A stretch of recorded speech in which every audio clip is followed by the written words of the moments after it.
Hello বন্ধুরা, আসসালামু আলাইকুম। আমি ইশরাত চলে এসেছি আজকে আরেকটি রান্না নিয়ে। আমরা ডাল সবাই পছন্দ করি, কম বেশি সবাই খাই। আজকে আমি রান্না করব মাসকলাইয়ের ডাল লাউ দিয়ে। শীতের দিনে এটি একটা দুর্দান্ত রেসিপি এবং অবশ্যই বাসায় ট্রাই করে দেখবেন, আপনারা সবাই প্রেমে পড়ে যাবেন। চলুন, এটি রান্না করতে আমাদের মেইন কী কী ইনগ্রিডিয়েন্ট লাগছে আমরা সেটা দেখে নিই। এখানে আমি কিছুটা পরিমাণ মাসকলাইয়ের ডাল ভিজিয়ে রেখে ব্লেন্ড করে নিয়েছি। যেহেতু মাসকলাইয়ের ডাল সিদ্ধ হতে অনেক সময় লাগে, সো একটু ব্লেন্ড করে নিলে জিনিসটা একটা ক্রিমি টেক্সচারে হয় এবং ইজিলি সিদ্ধ হয়ে যায়। সাথে আমি নিয়েছি কিছুটা লাউ এবং এখানে আমি 3 কোয়া রসুন আর 1 ইঞ্চি পরিমাণ আদাকে একটু ক্রাশ করে নিয়েছি। এবার চলুন দেখি আমরা বাকি পদ্ধতি এবং সাথে আরও যা যা মশলাপাতি লাগবে তা আমরা সময়ের সাথে সাথে বলতে থাকবো। আপনারা সবাই জানেন আমি প্রেশার কুকারে রান্না করতে খুবই পছন্দ করি, কারণ খুবই চটজলদি হয়ে যায় এবং অনেক তাড়াতাড়ি কাজটাও হয়ে যায়। আসলে যেহেতু আমি একটু ব্যস্ত সময় পার করি, সো আমার জন্য প্রেশার কুকার খুব ভালো একটা অপশন। আমি এখানে প্রেশার কুকার চড়িয়ে দিয়েছি। এরপর এর মধ্যে আমি দিয়ে দিব সেই লাউয়ের টুকরোগুলো।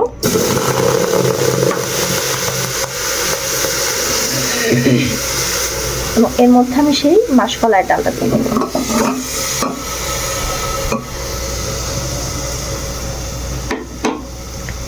সাথে দিয়ে দিব সেই আদা আর রসুন ক্রাশ করে রাখা।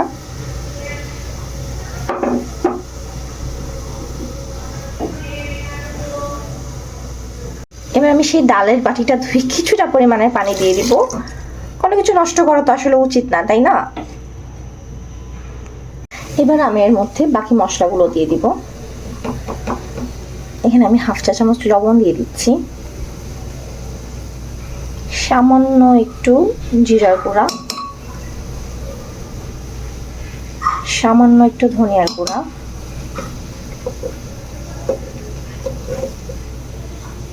একটু হলুদ গুঁড়া।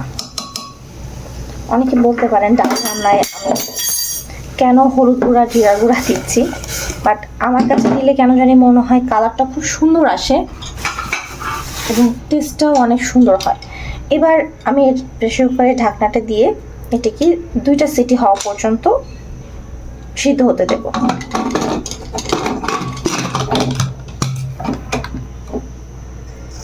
আমরা 2টা সিটি হওয়ার পরে ফেরত আসছি। আমি প্রেসার রিলিজ হওয়ার পরে চলে এসেছি। এবার আমি চুলার উপর একটি প্যান বসিয়ে দিয়েছি বাগারের জন্য এবং এবার তাতে দিয়ে দেব পরিমাণ মতো তেল।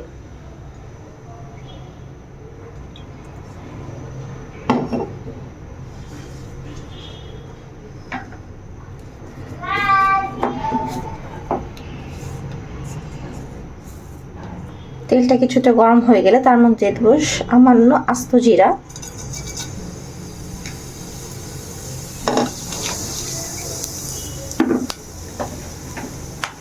দিয়ে দেব একটা পেঁয়াজ কুচি,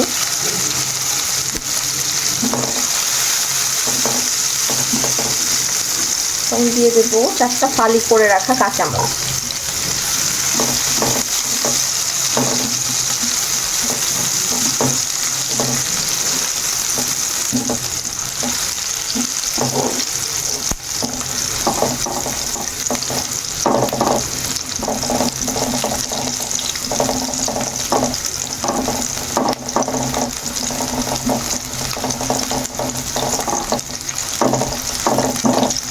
উত্তরাঞ্চলের দিকে মাসকলাইয়ের ডাল খুবই জনপ্রিয় একটি খাবার।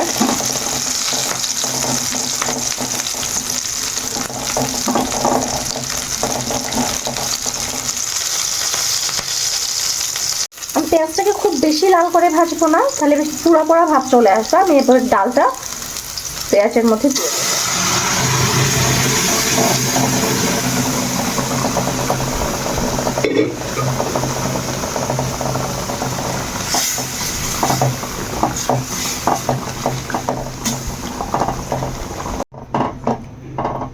দেখতেই পাচ্ছেন লাউগুলো কিন্তু সিদ্ধ হয়ে গেছে, কিন্তু ভেঙে যায়নি।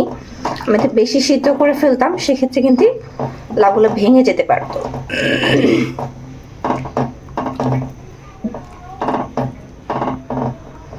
আর আমি এটাকে কিছুক্ষণ ফুটতে দেব। আমার ডালটা কিন্তু ফুটে এসেছে।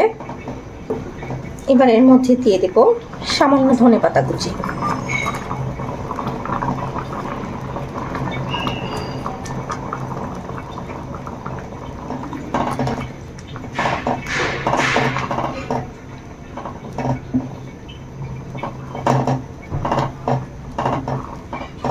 ডালটা রান্না যেমন সহজ, এটা কিন্তু খেতেও খুবই সুস্বাদু হয়। আপনারা যদি বাসায় রান্না করে দেখেন তাহলে আসলেই বুঝবেন যে এটা কতটা মজা হয়। এবার আমি এটাকে একটি সার্ভিং ডিশে ঢেলে নিই। আমি এটাকে একটি সার্ভিং ডিশে ঢেলে নিয়েছি। দেখতেই পাচ্ছেন যে দেখতে কতটা সুন্দর হয়েছে। যদি ভালো লেগে থাকে বাসায় ট্রাই করে দেখবেন, খেতে কেমন হয়েছে আমাকে জানাবেন। আর আমার চ্যানেলটি যদি ভালো লেগে থাকে আর এরকম সিম্পল আরও রেসিপি পেতে চান তাহলে অবশ্যই আমার চ্যানেলটি সাবস্ক্রাইব করে রাখবেন। দেখা হবে নেক্সট কোনো ভিডিওতে। আল্লাহ হাফেজ।